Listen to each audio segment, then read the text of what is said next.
Hello, Sue Gray's report is out, and frankly, I hang my head in shame.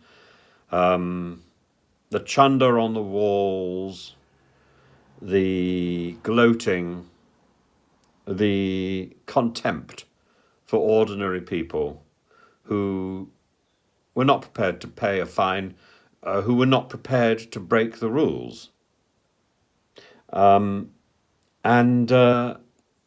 And this contempt, it doesn't stop at the end of lockdown. It continues and continues and continues, and has demonstrably continued since lockdown, while these people have clung to their silly little positions, whatever they may be.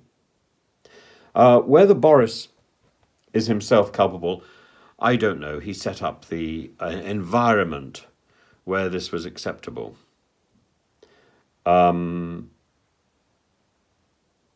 I fully believe that he was oblivious of what was going on.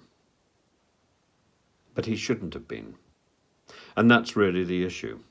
And I don't think that everybody in his little group was oblivious of what's going on, and therefore they couldn't be bothered or didn't want to tell him. That's the problem.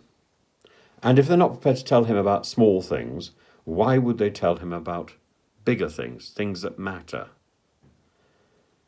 So what Sue Gray's report demonstrates is that our system of government has failed and is failing, and that we are limping forward with a completely shattered command structure.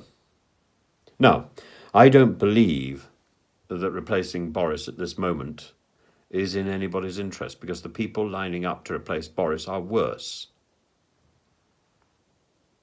I believe the only way forward is to hope that Boris does the right thing, appoints people to replace those people who have to resign, following the report yesterday that explained that the Foreign Office was culpable, was responsible for deaths in Afghanistan.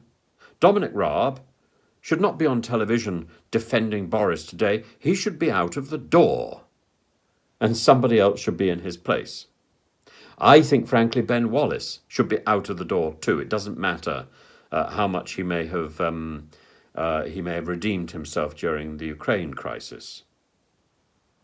He was appalling during the Afghan crisis. He failed. And he too.